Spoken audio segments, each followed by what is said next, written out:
Welcome to our segment, Is There a Doctor in the House? There is. Yes, there is. Hi, Hello. thanks for having me. Yeah, we have Dr. Patel with us. And so I'm Jessica Krauser. We have Brian Baker, Hello. as always, with us.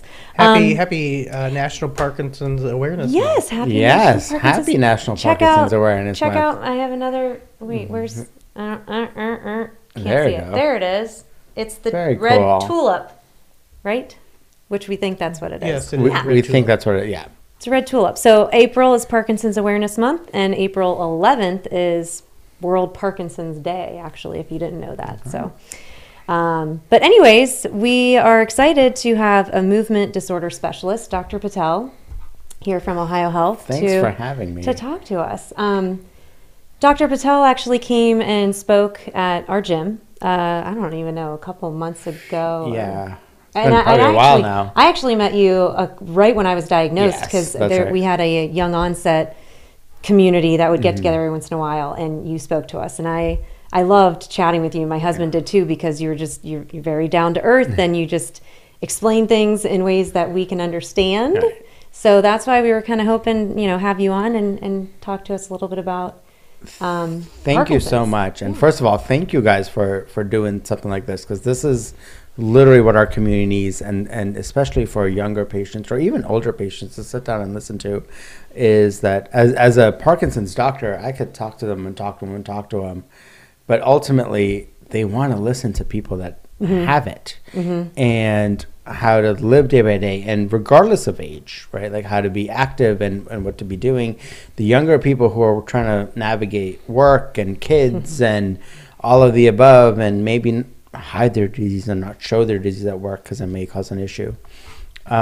So this is absolutely phenomenal. So Good. Well, great work. Thank Well, you guys thank so much you. for doing this. So how long have you been working with Parkinson's? How long have you been a movement So disorder yeah, so specialist? I've been I got my movement disorder fellowship training at Cleveland Clinic, and I did that for a couple of years as a fellow, and then I worked there for a couple of years afterwards. I was very active there. I enjoyed working there. I love education, whether it's educating medical students and residents and fellows, as well as patients. And so was active with their young-onset Parkinson's group, as well as fellowship director with the Cleveland Clinic. And then I took on a job down in Columbus here with OhioHealth, where we wanted to kind of really grow our movement disorder program and kind of help out the central Ohio population, as well as further south and whoever we could reach out to. So Awesome. It's been exciting.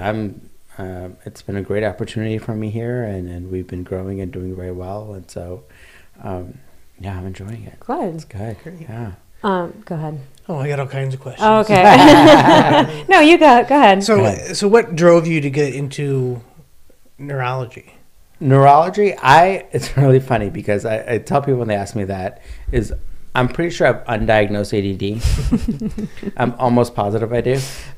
So neurology to me was the perfect field for me to go into, because I walk into a patient's room, whether it's in the hospital or in my clinic, and no matter what it says, why I'm seeing them, I don't know what I'm walking into. And especially Parkinson's. But regardless of Parkinson's, even general neurology, every single patient's different. Every patient's unique.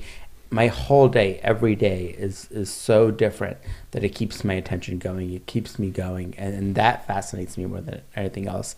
And so much of the unknown, not only is about, there's this, not a lot of people go into neurology, and there's this in the medical students, and when you look online and people are trying to figure out what field they want to go into, there's this quote unquote neurophobia, because they're afraid of the brain because they don't know the brain, right? The heart, it's known. There's so much known about it, which makes people want to go be a cardiologist and things like that, because it's known. There's structure, there's function, physiology, that's all there.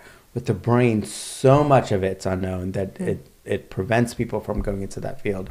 And to me, it actually attracted me even more to go into it, because I feel like that's so much opportunity there where it comes to research or education, or even prevent this neurophobia. And then Parkinson's especially, no two Parkinson patients are the same. I tell that to every single one of my Parkinson patients when I'm diagnosing them and even continuing to follow them, because they go to places like, exercise classes, things like that, and then they get nervous when they're with a group of PD patients. Like, wait, is that what's going to happen to me in a couple of years? Right. Or like, oh wait, they're close to my age, and and no, that is not what's going to happen to you. Every Parkinson patient is different. It is not a cookie cutter disease. And you can't predict it either. And you can't predict it. And that's sort of where, even in terms of the fascination perspective, why don't we have a diagnostic test for Parkinson's? Because it's so unique. It's so cookie cutter. There's this what we call translational research, where you take animal models and then you kind of translate the results of that to humans. Parkinson's, it's so difficult because the animal model is the same. You give that animal model, every single animal gets the disease in the same way we give it to them. But then when you translate to humans, not every single person gets the disease the same way. They don't present the same way. They don't have the same constellation of symptoms. They don't respond to the meds the same way. So it's challenging, and that makes the challenge makes it exciting for people like me to keep going forward with this disease and to try to keep working hard. So we actually talked about this in a previous segment. I just went to New York for the Michael J. Fox Foundation, had an MVP celebration, and they shared at a roundtable like the different research things that they're funding, and they talked about the biomarker research, and then they're talking about this PPMI study that they're doing. So it sounds like at least there's promising things, but for the future. And what Brian always comes back to is, okay, what about right now? Like, what are we doing right now? But my question to you is, with things like that, because it sounds like, I mean, I get emails all the time, like, and people will send me, oh, did you see this new drug is out, or this is going to get approved, and it's like something every other day. How do you guys keep up with that? And like, what do we need to do as patients to make sure that we're being advocates for ourselves when we're talking to our doctors? Bring it up. Yeah. By all means, bring it up. Like, sometimes it gets frustrating, like, oh, Dr. Google. Yeah, sure, Dr. Google, but I believe, you are your best advocate, right? And so you should definitely be like, hey, I read about this. And honestly, I'll say, okay, I haven't seen that yet. I'll do my homework and look into it and get back to you as to what I think about it. COVID made a lot of educational stuff challenging because conferences weren't available. You couldn't really go to places.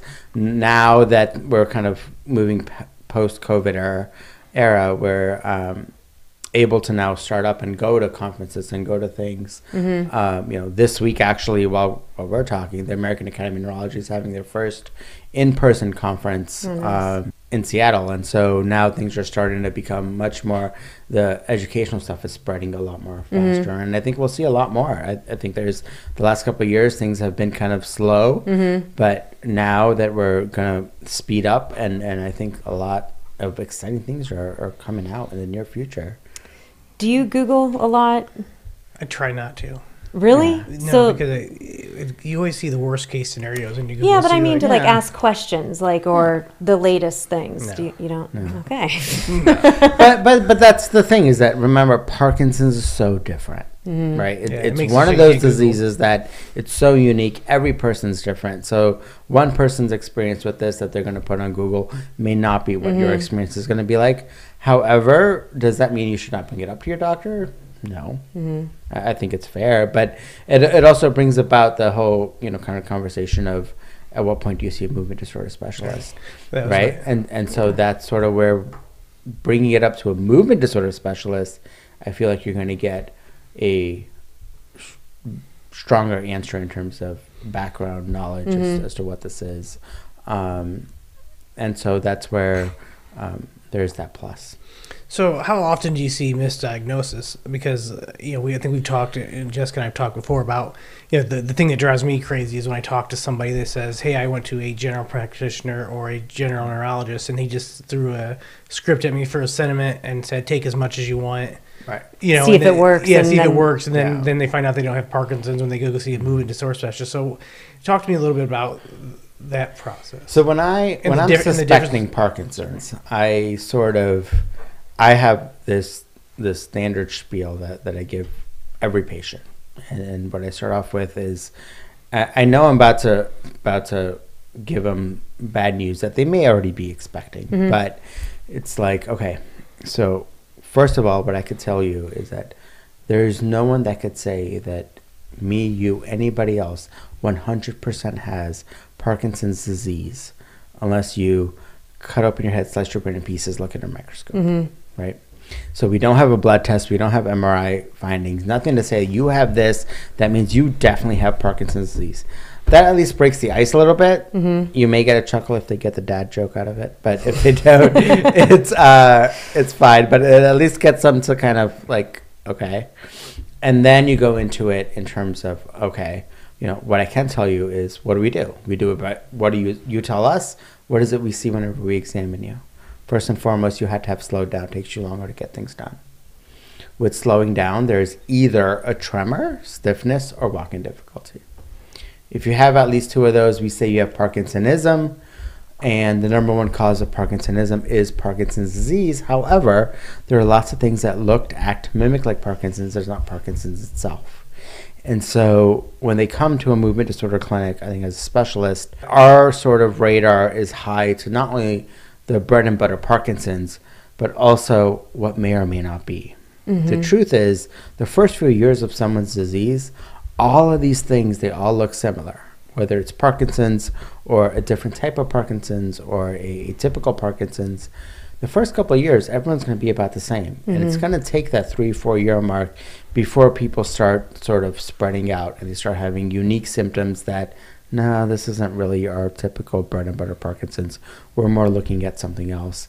But you need that background. You need to know, to have your sort of antenna high that I'm starting to see something that I may not want to consider. And that sort of changes a lot of the way you're going to manage the patient. Initially, you may say, hey, we're going to throw levodopa at you, or hey, we're going to throw this other med at you. But if I'm thinking you may not have truly Parkinson's disease, you may have some of the other ones, you may not tolerate some of those other meds better than you would some of the other ones. So those sort of things, is that decision making is where, when you get to a movement disorder clinic. So is it a misdiagnosis?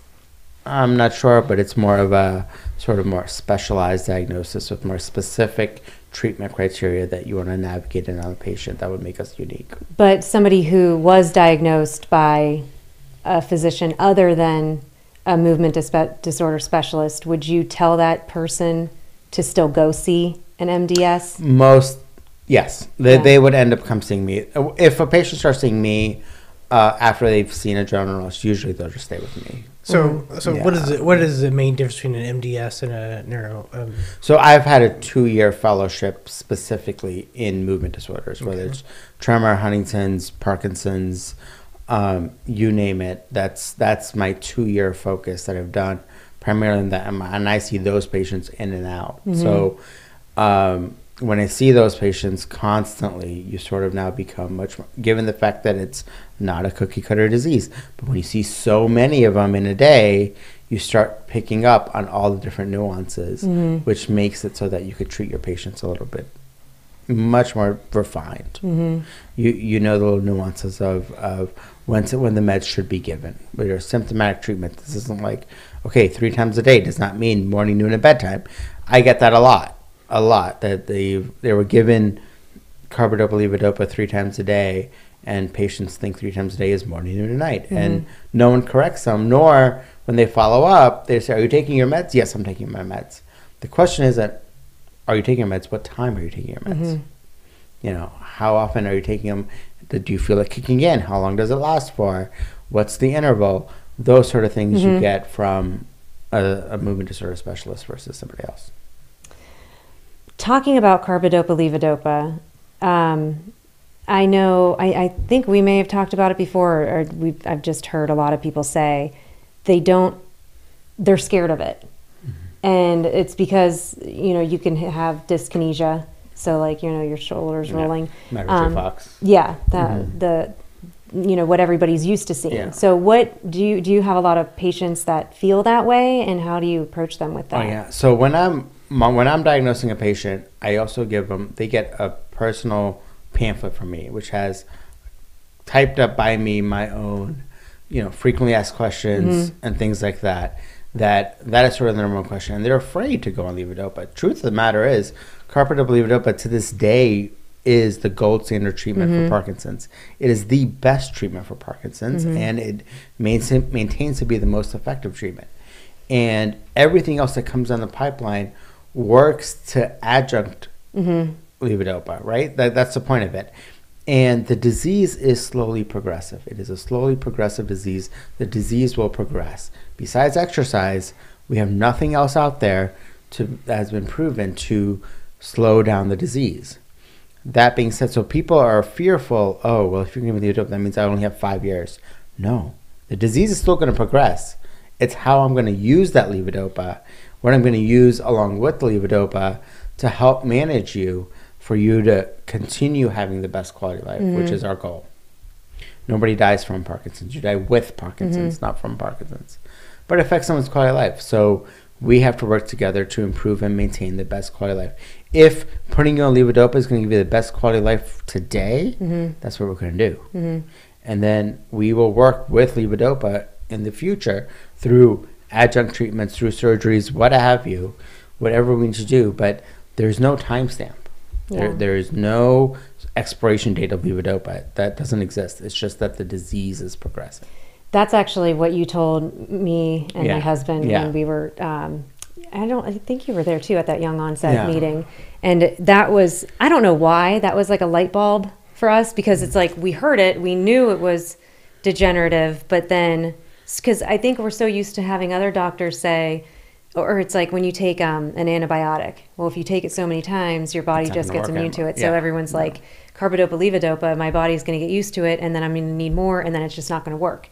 That's not the case. No. It's that we're getting progressively worse. The disease is getting and so we work with levodopa. Right. And I think the most important thing is too, like, how many times have we already changed our medication? I change it every time I go in there. Right. I know. There was one time I've seen my doctor where I didn't make any change, but I go see her every like 3 to 4 months. Right. So knowing that, and I don't know why I didn't think about this before. It's like I'm on carbidopa-levodopa now, but I wasn't on it to begin with, because I didn't want to have the dyskinetic features, but I don't know why I never thought of the fact of, if I try it and it happens and I don't like it, then you get off. Exactly. Like why was it's not like it's this is fine, and that's what I tell my patients too. It's like, okay, we're gonna make this dose adjustment. I think you may tweak this a little bit better.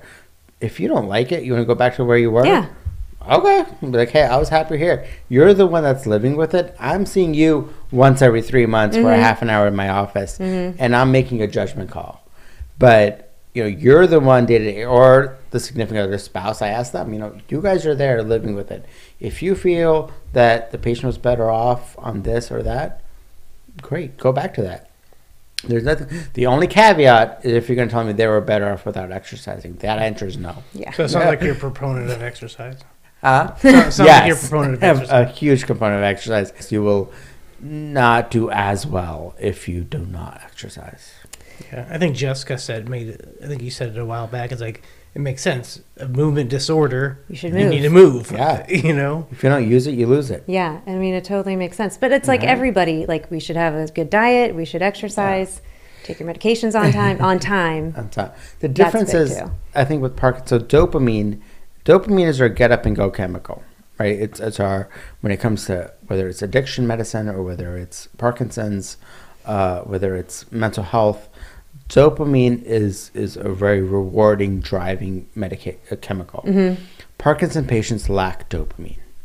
So it becomes very natural for a Parkinson patient to just sit there and let the world go by. They're not depressed. They may be depressed, but they're not depressed. They're apathetic. It takes. I did that yesterday. That sounds like my life. Yeah. So you need that push, though. You need that push, whether it's from a loved one, whether it's from a spouse, a child, who have you, to say, get up and go, move, get off the couch, get off the chair, and get up and do something. And when you do it, you realize how much better you feel. Yeah. When you go to that exercise class, when you go do your therapy, when you go do what you do, and you get that rush of dopamine, your whatever stores are still left in you, that's working, and you get that rush, I feel good. Now you're going to want to keep going. Right. So that's the biggest component of what exercise does, is that it gives you that drive, because otherwise it will be very natural to just let the world go by. I'll be honest. I know exercise is good, and I know so many people have said I can tell the difference when I don't exercise. I truly felt that for the first time yesterday. My kids had a 2-hour delay because of fog. So my husband's out of town.